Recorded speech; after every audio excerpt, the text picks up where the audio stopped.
Welcome to episode 58 of our ComfyUI tutorial series. Today I will show you how to use the Wan 2.2 model to generate great images. Even though the model is made for video, some people in the community found out it works really well for images too. With it, we can create realistic images and cool illustrations. Let me show you how to use it. If you updated your ComfyUI recently, you probably noticed some things in the interface look different. To access the menu now, you use the down arrow next to the C logo, and from there you can explore different menus. It's starting to look more like regular software as we get more updates. On certain browser sizes, the Align tool from the K-tool node might overlap with the Crystals monitoring tool. What I do is go to Settings. The menu is no longer at the bottom left like it used to be. Now I select the K-tool, then scroll down to where it says Node Alignment Tools. Instead of keeping it permanent, I select Show on Node Selection. This way it doesn't appear all the time, but when I select multiple nodes, the tool shows up and I can use it to align the nodes. When I deselect the nodes, it disappears again. Now let's open a workflow. To do that, go to File and Open, or just drag the workflow into the ComfyUI canvas. Let's start with this text-to-image workflow. As you can see in the name, it is a text-to-image workflow with 4-step LoRA plus upscale. Always check the pixaroma note on the left to see what models and nodes you need to run the workflow. I tried it with and without sage attention, but didn't notice any speed improvement for these workflows. We need 3 models plus a LoRA model. I'm using only 1 model instead of 2 like we do for videos with the Wan model, specifically the low noise version. You can click here to see the list of low noise models in different sizes. In the video, I use Q8, but if you have around 12 GB of VRAM, use a Q4 version instead. Download the model that is smaller than your VRAM and place it in the Diffusion Models folder. Then make sure you load the Q version you downloaded here. For the clip model, download this one and place it in the Text Encoders folder, then load it here. Do the same for the VAE model and load it here as well. Then I used a 4-step LoRA to generate the image faster. Click here to download it and place it in the LoRa's folder. If your video card is good enough, you can also do upscale. You can download an upscale model, or go to Manager, then Model Manager. From Type, select Upscale and install some of the models like Anime Sharp or Ultra Sharp. Try a few to see which ones give better results, as you'll see later in the video. And then we need these 5 custom nodes. You can search for them in the manager using those names and install them if you don't have them already. After that, restart ComfyUI. Once you have everything set up, we can run the workflow. One thing to remember is to load the LoRA here. Some people had problems with loading LoRA in the Quen workflow from last episode because the Power LoRA loader didn't notify them that a LoRA was missing. So make sure to search it in the list and select that LoRA. And this is the resulting image. As you can see, it can create pretty realistic images. I use this node here called NAG, which stands for Normalized Attention Guidance. It allows the use of negative conditioning alongside positive prompts to improve video generation by giving more creative control and better visual outcomes. You can try values between 11 and 50 to see what works best. The model sampling is used to adjust the sampling shift value, which controls how much the model's sampling behavior is nudged. I tested values between 1 and 5. For example, if I use 5, I get something like this. But I ended up sticking with 1 since it worked better for the image style I wanted. For CFG, I used 2 so it follows the prompt better, but it is a few seconds slower. If I use 1, the result is a little different and sometimes the quality is lower. If you toggle the bottom panel, you can see the speed difference when using CFG2 versus CFG1, where CFG1 is faster. So try values between 1 and 3 to see what different results you can get. If your video card is good enough, you can go here and enable the upscaler. When you run it again, since the seed is fixed, it will only do the upscale part. In the settings, you can sometimes improve the upscaled version by increasing the steps or the denoise value. The result is this upscaled version, where you can see it added some extra details and doubled the size. I always upscale my images to get better details and larger sizes, even if I later scale them down a bit. Let's try with a different prompt, maybe a 3D character bunny. From aspect ratio, you can select the ratio you want, like 16:9 or a perfect square. When you run it, you can see the width and height you will get. If you want a bigger size, you can change it from megapixel to increase it. You can also delete the resolution node and input the values you want directly here. The result is this 3D bunny. Wan seems to work well with all kinds of images from realistic to 3D. With the upscaler, you can get even more details in the image. Depending on the type of image you generate, you can try different upscale models. For example, I use the CX model, but if you have a anime illustration, you can try anime sharp. For many other images, ultra sharp also works well. I sometimes use it for illustrations when I want a sharper look. If you want even more realistic results, you can add an extra LoRA like I did here in this workflow, where I added a LoRA called DSLR.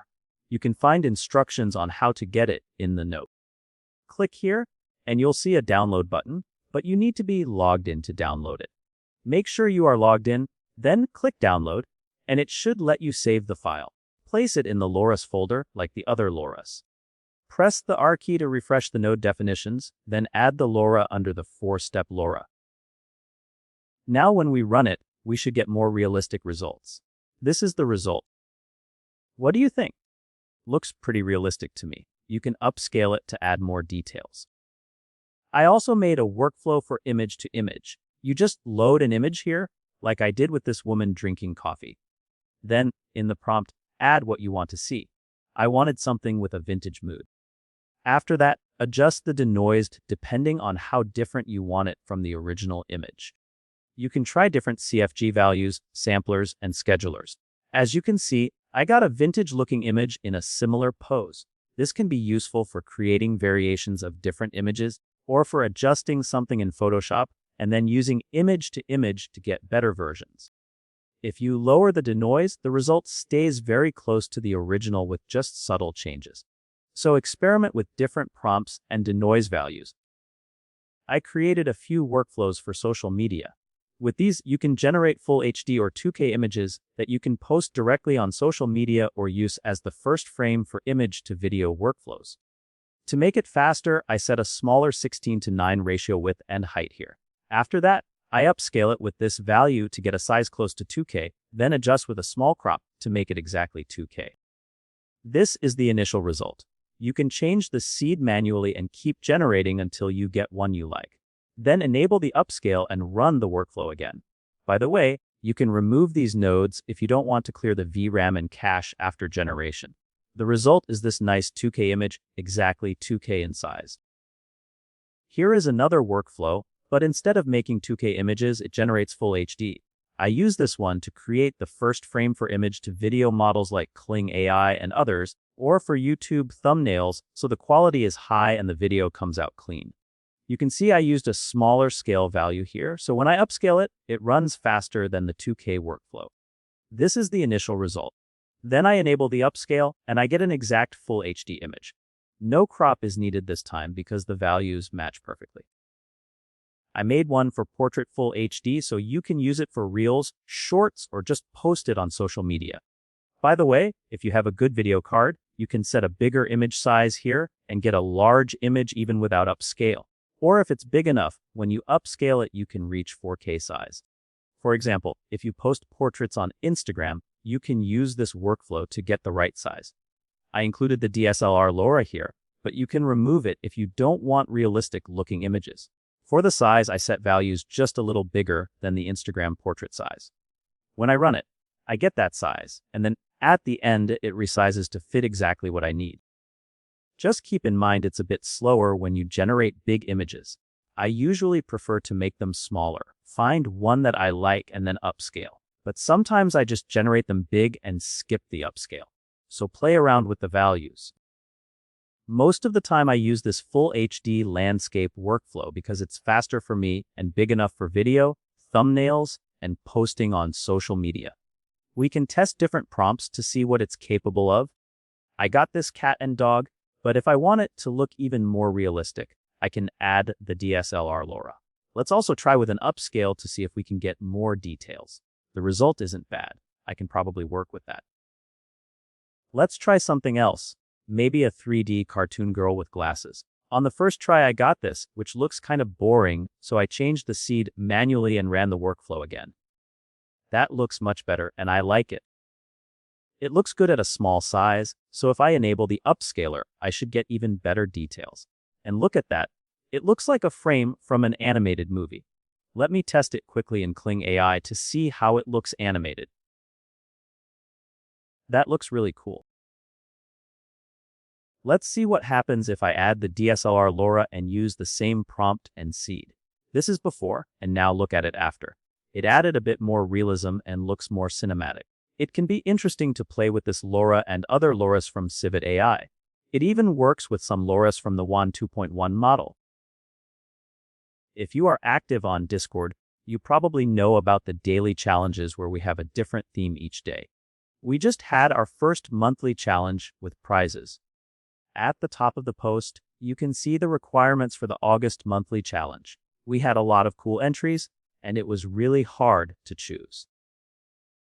So the jury and I selected some of our favorite images and put them to a vote so all the members could choose. And now we have the winners. First place goes to Hamelsnid. I'm not sure how to pronounce the name, but you get the idea. Second place was won by the user Spoon, who made this interesting fantasy generation. Third place went to Jake, who created this pixaroma from a lost world. At the end of the video, I'll add a few more images that I liked, but it was very hard to select the finalists. Thank you, Legends, and everyone who subscribed to the YouTube membership and support this channel. If you found something useful, leave a like and a comment to help with the YouTube algorithm so I can make more video tutorials for you. Don't forget to check Discord for workflows. I wish you a great day, and I'll leave you with a few more images from the monthly challenge.